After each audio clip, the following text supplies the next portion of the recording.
ॐ वन्देऽहं श्रीगुरश्रीयुतपदकमलं श्रीगुरुर्वैष्णवं च श्रीरूपं साग्रजातं सहगणरघुनाथान्वितं तं सजीवं स्वाद्वैतं सवधूतं परिजनसहितं श्रीकृष्णचैतन्यदेवं श्रीराधाकृष्णपादान् सहगणललिता श्रीविशाखान्वितं च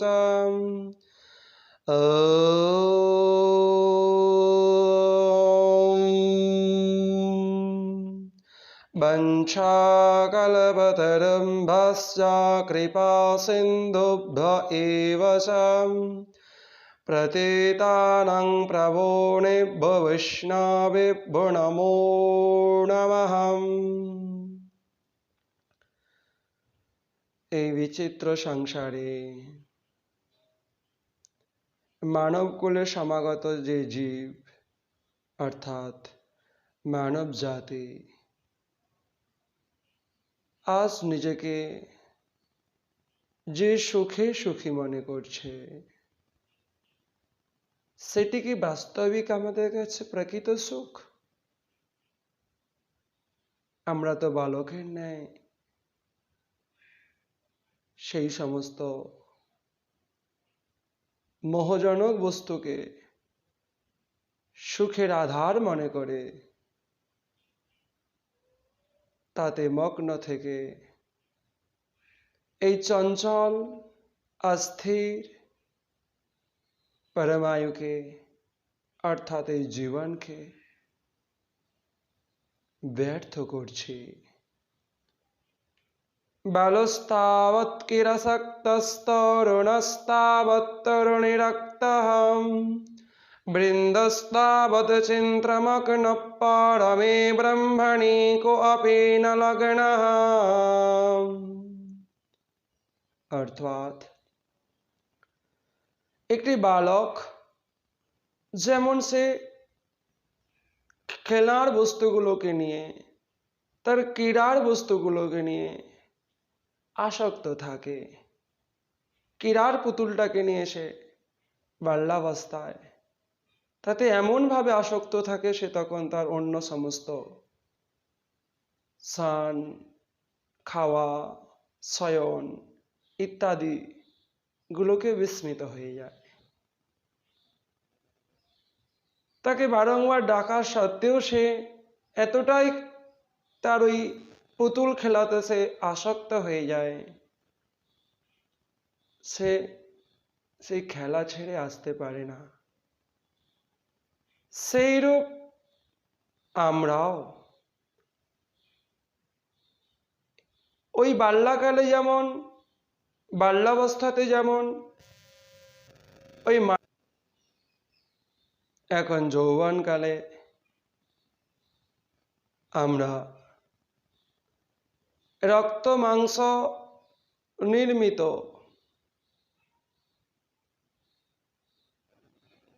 পুতুল নিয়ে খেলতে খেলতে এতটাই মগ্ন হয়ে গেছি, সাধু মহাত্মাগণ আমাদেরকে বারংবার ভগবানের পথে আহ্বান করছে, তথাপি আমাদের মন এতটাই সেই রক্ত মাংস মেদ মজ্জা অস্থি নির্মিত এই দেহপুত্তলিকায় এতটাই মগ্ন, আমাদের কর্ণের ভেতর দিয়ে মরমে সেই সাধু মহাত্মাদের ডাক প্রবিষ্ট হচ্ছে না। আমরা সেই পুতুল খেলা খেলতে খেলতেই যৌবনকালকে ব্যর্থ করছি। বাল্যকালে মাটির পুতুল নিয়ে ভগবানের ভজন ভুলে বাল্যকালকে ব্যর্থ করেছিলাম।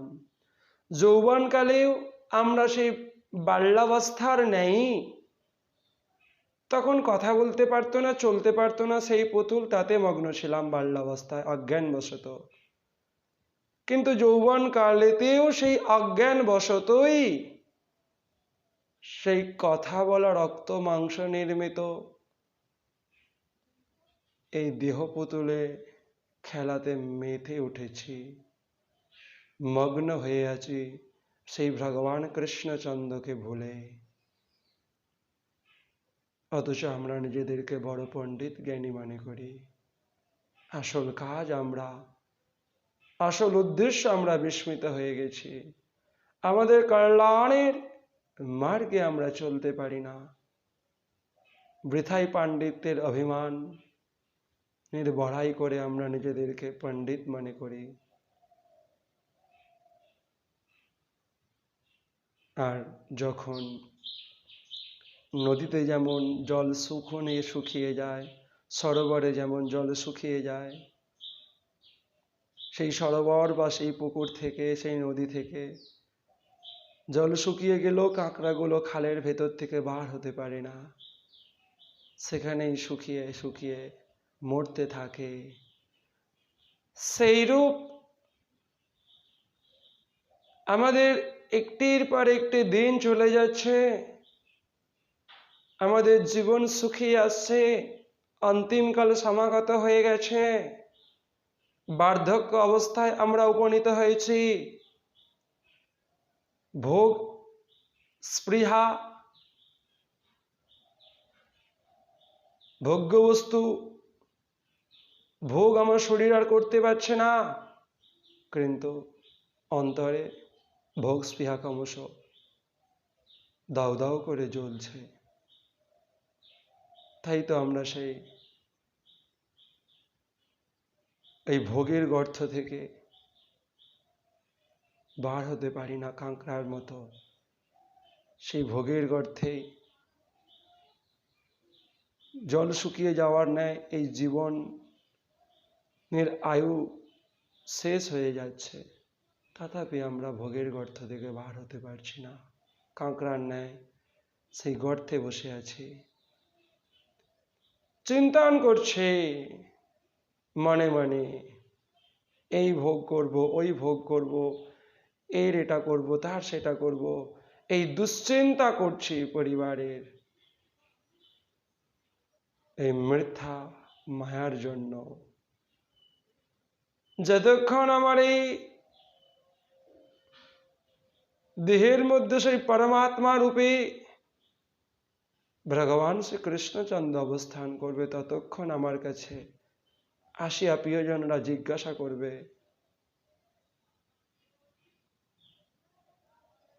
এই দেহটার কুশল।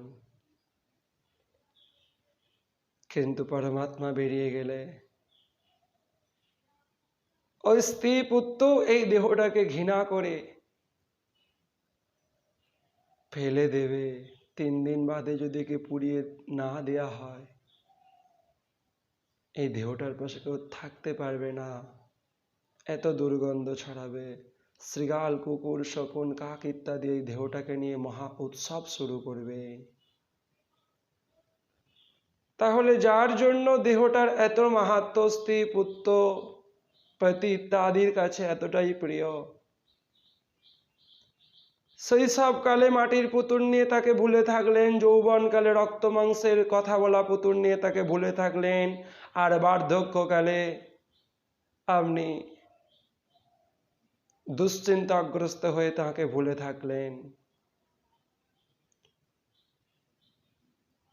অথচ নিজের কল্যাণের জন্য, মঙ্গলের জন্য এই জীবন যে অতি চঞ্চল, পদ্ম পাতার উপরিস্থিত জলের ন্যায় অতি চঞ্চল, এই জীবন কখন যে স্তব্ধ হয়ে যাবে আমরা জানি না। তাই চঞ্চল জীবনে আমরা আত্মকল্যাণের জন্য, সংসারের মঙ্গলের জন্য আমরা তাহার চিন্তন ভুলে সারা জীবনটা ব্যর্থ করি। বৃথায় আমরা অভিমানগ্রস্ত হয়ে সংসারে নরকের পথে চলতে থাকি। গর্ব করতে থাকি। কামং ক্রোধং লোভং মোহং ত্যক্ত্বা ত্বানং ভাবয়কো অহম आत्मज्ञान विहीन मुरास्ते पच्यन्ते नरक निगूढ़ा। काम, क्रोध, लोभ एवं मोह এই সকলকে পরিত্যাগ করিয়া চিন্তন করো, আমি কে? দেহ, যে দেহের সম্বন্ধে নিজেকে পরিচয় দিই, সেই পরিচয় কি আমার প্রকৃত পরিচয় নাকি দেহর পরিচয়? যাহার হৃদয়ে এই আত্মতত্ত্বের জ্ঞান পরিস্ফুট হয়নি, তাহার মাথা মুন্ডন করেই কি লাভ? গেরুয়া বসন পরেই কি লাভ? তীর্থে তীর্থে ভ্রমণ করেই কি লাভ? তার বারবত উপবাসাদি করেই বা কি লাভ? এই সব তো স্বার্থ সিদ্ধির জন্য, এই সমাজকে প্রতারিত করে অলস অকর্মণ্য জীবনযাপনের লক্ষ্যে, ভোগ সুখের লক্ষ্যে ধর্মের ধ্যাজি হয়ে পাপ সঞ্চয় করে নরকের দিকে গমন করা হচ্ছে। চিন্তন করতে থাকুন। কাতে কান্তা কাস্তে পুত্র সংসার অয়মতীব বিচিত্র কস্বত্বং বাকুত আয়াতস্তত্ত্বং চিন্তয়ত দিদং ভাত। এ বৎস, এই সংসার নাটকের রঙ্গমঞ্চের ন্যায় বড়ই বিচিত্র। কখনো সুখের সিন তো কখনো দুঃখের সিন। এখানে নিরন্তর চক্রের মতো, চাকার মতো ঘুরতে থাকছে আমাদের জীবনে। চিন্তন করো, কে আমার স্ত্রী, কে আমার পতি, কে আমার পত্নী, কে আমার পুত্র। নাটকের মঞ্চে যেমন সম্বন্ধ সৃষ্টি হয়, সেই সম্বন্ধের কোনো বাস্তবিক অস্তিত্ব থাকে না, ঠিক তেমনি এই সংসার রূপ নাটকের মঞ্চে যে সম্বন্ধগুলো সৃষ্টি হয়েছে, এই সম্বন্ধগুলো কি বাস্তবিক আমার পরিচয়? চিন্তন করুন। The world is stage, the man is director. না, আমরা নিজেদেরকে নিজেদের ভাগ্য নির্মাতা মনে করি। আমরা ডাইরেক্টর নই, আমরা অ্যাক্টর, অভিনেতা। তাহলে কেন অহংকার করে বলি আমি করছি? আমি করছি নয়, আমাকে করানো হচ্ছে। The God is director, the man is actors. আমরা অভিনেতা, অভিনেত্রী। আমাদের পূর্ব জীবনের কর্মের স্বার্থে আমাদেরকে কারো পতি, কারো পুত্র, কারো পত্নী, কারো পিতা ইত্যাদি চরিত্রে ভূমিকায় অভিনয় করতে হচ্ছে। দি লাইফ ইজ ড্রামা, জীবনটা একটা নাটক। এই রঙ্গমঞ্চে, এই সংসার রূপ রঙ্গমঞ্চে আমাদের জীবনে কখনো পূর্বকার মানুষের সুখের সিন আছে তো কখনো দুঃখের সিন আছে। নাটকের মঞ্চের নিচে বসে থাকা দর্শকগুলো দুটো সিনকেই উপভোগ করে, আর যারা অভিনয় করে তারাও সেই দুঃখটাকে সুন্দর করে ফুটিয়ে তোলে, সুখটাকেও সুন্দর করে ফুটিয়ে তোলে। সুখের অভিনয়, দুঃখের অভিনয়, কোনো অভিনয়ে তারা লিপ্ত হয় না, কোনো অভিনয়ে তারা হৃদয়কে তার মধ্যে মগ্ন করে দেয় না। তারা জানে এ আমার বাস্তবিক রিয়েল লাইফের ঘটনা নয়, এটা একটা ড্রামা, নাটক। ঠিক তেমনি যাদের মধ্যে আত্মজ্ঞান আছে, আমরা কৃষ্ণের নিত্য দাস, তাহারা তখন বুঝতে পারে জীবনে যা কিছু ঘটছে, সুখ বা দুঃখ, সবটাই ড্রামা, নাটক। আমার রিয়েল লাইফের সঙ্গে এর কোনো সম্বন্ধ নাই। আমার রিয়েল লাইফ, আমি সৎ, আমি চিত, আমি আনন্দময়, আমি দেহ নই। হরি বল। আমি আত্মা। এই জ্ঞান তাদের সর্বদাই প্রবল থাকে। এই জ্ঞান প্রবল যতক্ষণ না হবে, ততক্ষণ পর্যন্ত আমাকে বারংবার এই অভিনয়ের স্বার্থে একটির পর একটি দেহ পোশাক পরিবর্তন করতে হবে। যেমন অভিনেতা অভিনেত্রীরা ওই একই নাটকের মঞ্চে পোশাক সাজগোজ পরিবর্তন করে আসে, আমরা বুঝতেই পারি না যে ওই ব্যক্তিটাই এসছে।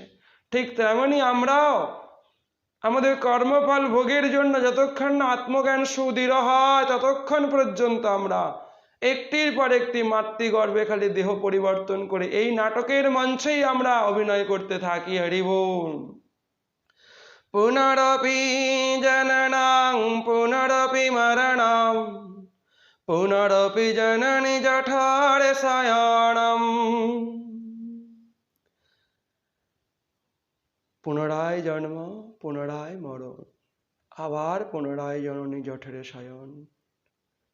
বারংবার খালি দেহরূপ পোশাকটার পরিবর্তন করছি। আমি সেই ব্যক্তিটা, অথচ বুঝতে পারছি না আমরা। কারণ ইহ সংসারে খলু দুস্তরে, ইহ সংসারে খলু দুস্তরে, কৃপয়া পারে পাহি মুরারে। এই দুস্তর সংসার পার হতে পারে কার সাধ্য? সেই কৃপাময় কৃপানিধির ভগবান শ্রীকৃষ্ণচন্দ্রের কৃপা ছাড়া আমার পাণ্ডিত্য, আমার ধনজনের অহংকার কোনো কিছুই আমায় কল্যাণের জন্য নয়, উদ্ধারের জন্য নয়। আমার অহংকার আমার জীবনের প্রাণবায়ুকে কেড়ে নিচ্ছে, আমার দেহের যৌবনকালের তারুণ্য কেড়ে নিচ্ছে, আমার এই সুন্দর যে এই কেশের পশ্চাৎ এই চুলের পিছনে যে আমরা কত খরচা করছি, এই একটা সময় কি হয়ে যাবে? পলিত হয়ে যাবে, সাদা হয়ে যাবে। এই যে দন্ত একটা সময় পড়ে যাবে, দাঁত, হাতে লাঠি চলে আসবে, চলার শক্তি থাকবে না। তথাপি কিন্তু আমাদের হৃদয়ের মধ্য থেকে অহংকার, অভিমান, আশা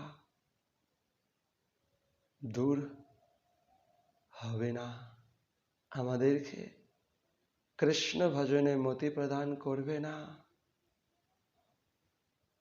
তাই অঙ্গঙ্গলিতং প্রলিতং মুন্ডং দশনবীনং জাতং তুণ্ডম বৃদ্ধো ইয়াতি গৃহীত্বা দণ্ডং তদোপি নিমুঞ্চত্ত আশাপিণ্ডম। অঙ্গ গলিত হবে, শিথিল হয়ে যাবে, যৌবনের তারুণ্য টান টান চামড়া বার্ধক্যে কুঁচকে যাবে, যৌবনের রেশমি চুল বার্ধক্যে সাদা হয়ে যাবে, এই দন্ত সেও থাকবে না, যৌবন চলে যাবে, বার্ধক্য আসবে। তখনও কিন্তু হৃদয়ের মধ্যে অহংকার যাবে না। কৃষ্ণ ভজন যতক্ষণ না করছি, যতক্ষণ না ভক্ত বৈষ্ণবের চরণাশ্রয় করছি, ততক্ষণ পর্যন্ত আমার মন এই আশার প্রশ্চাতে কেবল ধাবিত হয়ে জীবনকে ব্যর্থ করবে।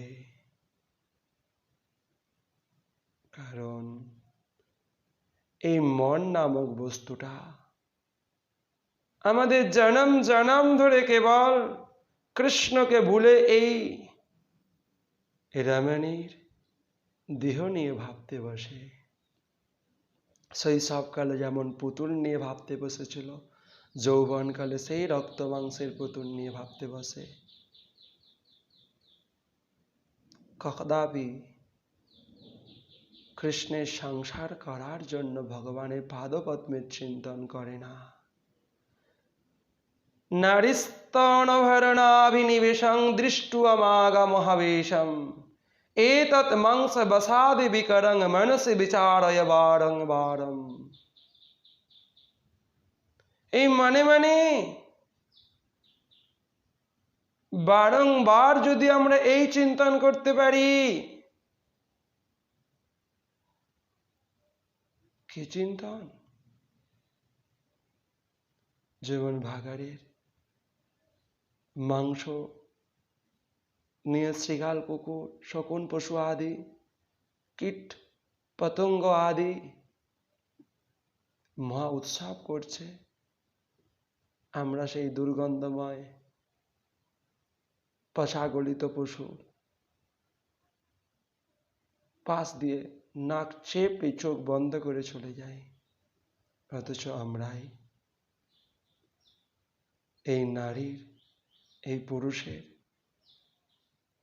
স্তূপাকৃত দেহরূপ মাংসে আসক্ত হয়ে যৌবনকে ব্যর্থ করে দিই। হরি বল। তাই বারংবার চিন্তন করো, ওই ভাগাড়ের মতো এই দেহ হচ্ছে মাংস, নারী ভুঁড়ির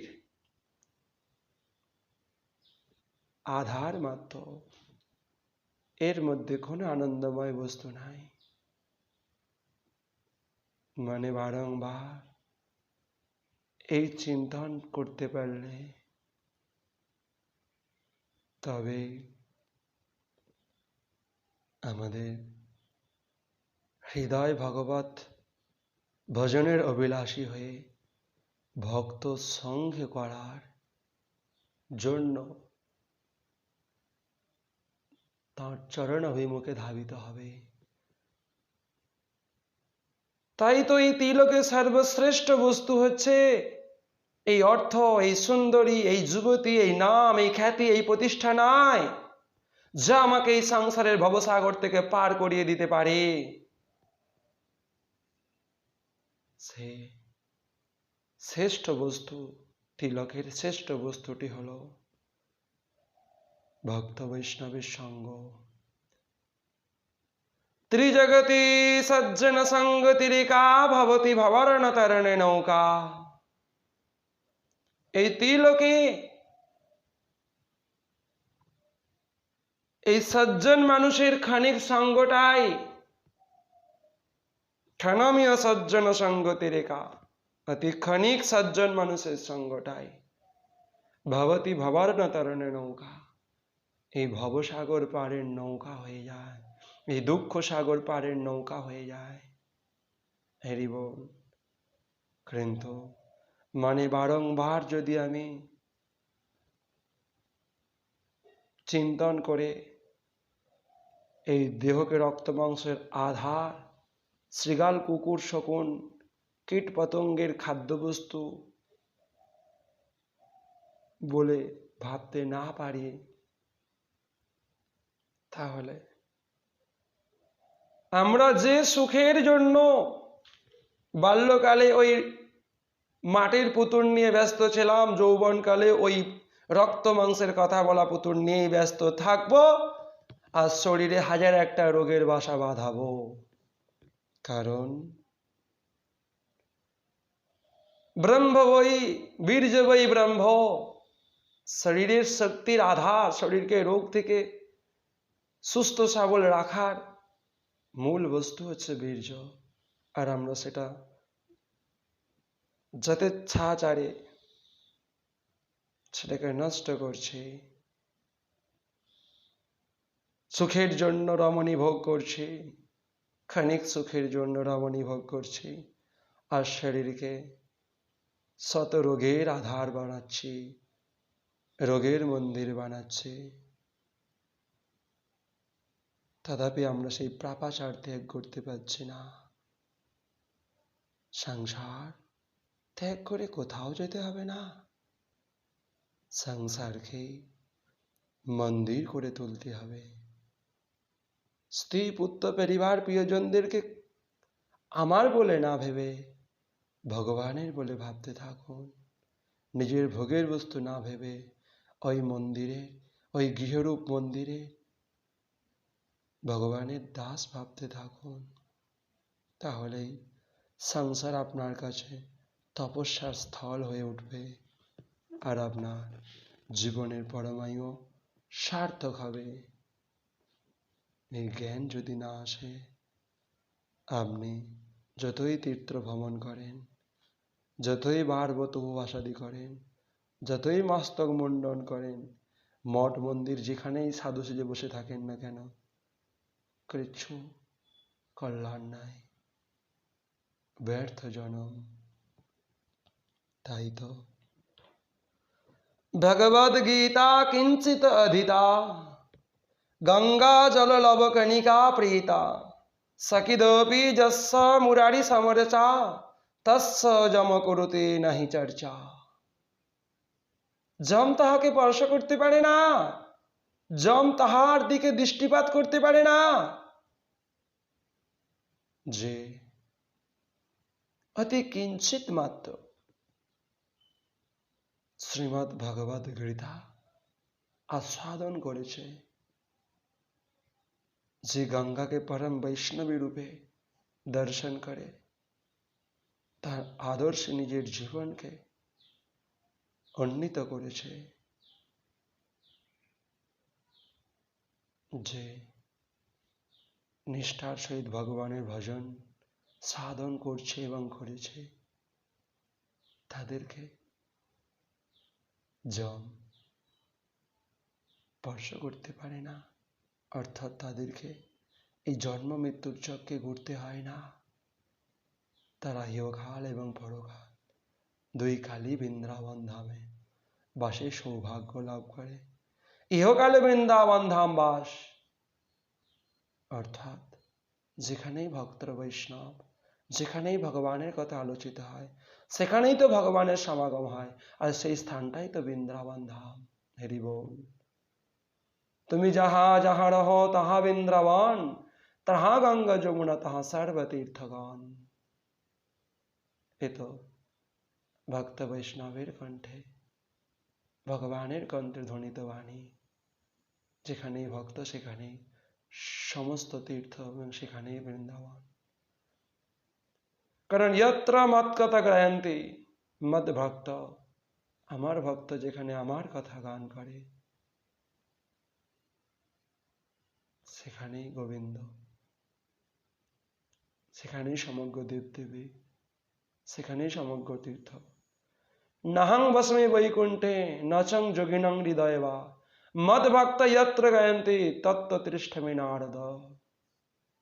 আমি বৈকুণ্ঠেও থাকি না, যোগীদের হৃদয়ে থাকি না।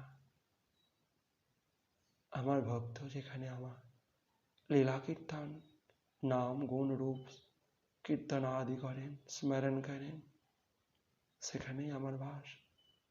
তাহলে এই স্থানে সেই ভক্ত বৈষ্ণবের চরণে থাকাটাই হচ্ছে বৃন্দাবন বাস। আর এই দেহত্যাগের পর আবার পরম ধাম অর্থাৎ বৃন্দাবনে বাসে সৌভাগ্য লাভ হবে। হরি বল। তাহলে আসুন কৃষ্ণের সংসার করি। জনম জনম ধরে তো ভোগের সংসার করলাম, একটা জনম কৃষ্ণের সংসার করে কোটি জনমের পাপ দূরীভূত করে